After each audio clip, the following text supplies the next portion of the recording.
Campbell. Sono rossi gli artisti nell'isola, sono rossi, hanno la loro t-shirt d'ordinanza, la sfoggiano a comando per sfilate con selfie,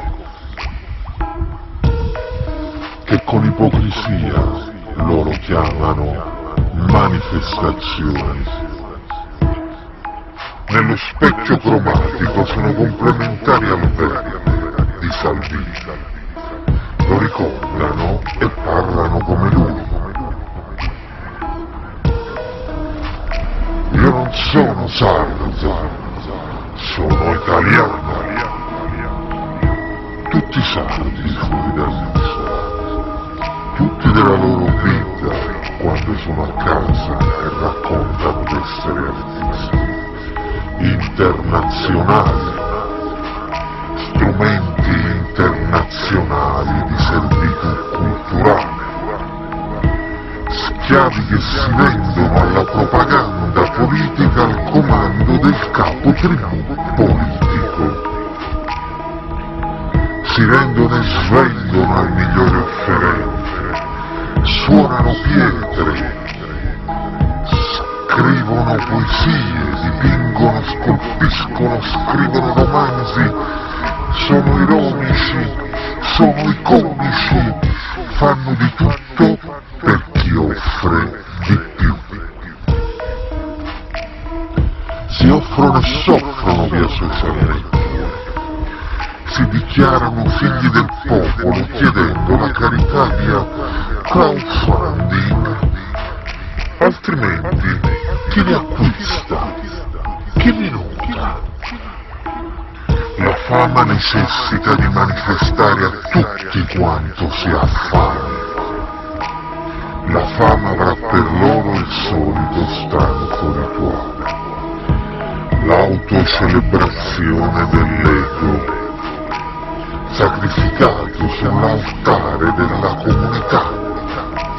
Il divino egotico e autoerotico negherà puntualmente l'autonomia e l'indipendenza storica e culturale del popolo isolato.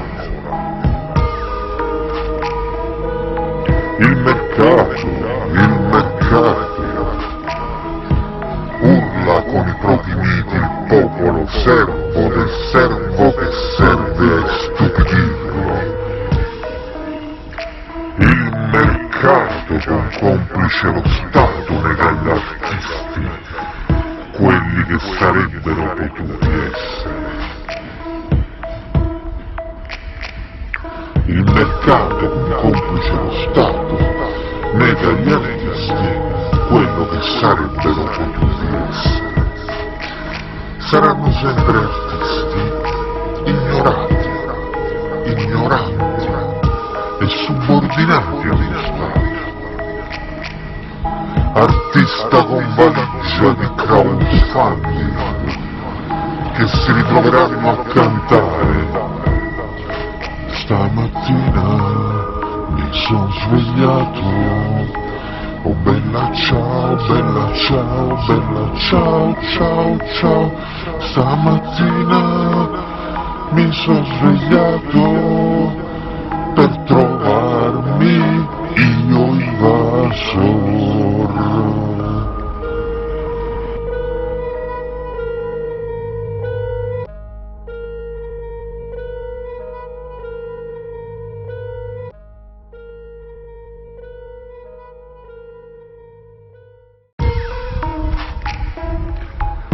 Campbell. Sono rossi gli artisti nell'isola, sono rossi, hanno la loro t-shirt d'ordinanza, la sfoggiano a comando per sfilate con selfie, che con ipocrisia loro chiamano manifestazioni. Nello specchio cromatico sono complementari al verde di Salvini, lo ricordano e parlano come lui.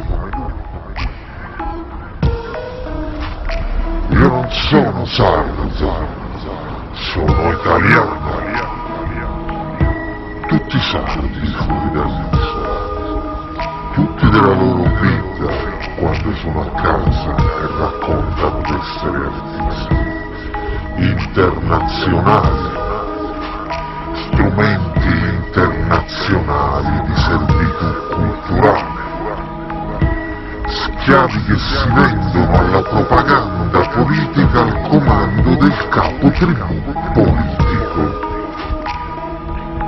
Si rendono e svendono al migliore offerente, suonano pietre, scrivono poesie, dipingono, scolpiscono, scrivono romanzi, sono ironici, sono iconici, fanno di tutto per chi offre di più.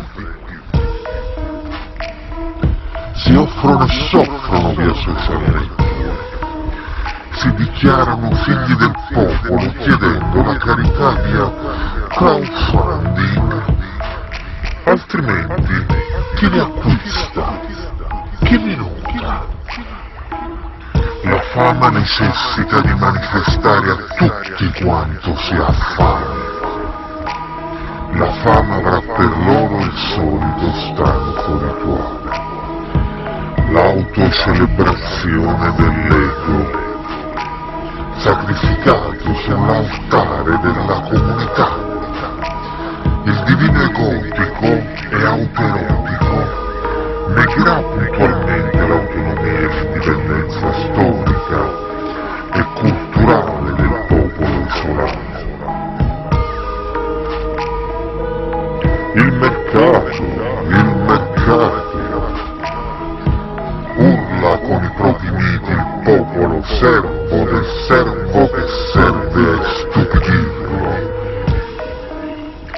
Il mercato con complice lo Stato nega agli artisti quelli che sarebbero potuti essere.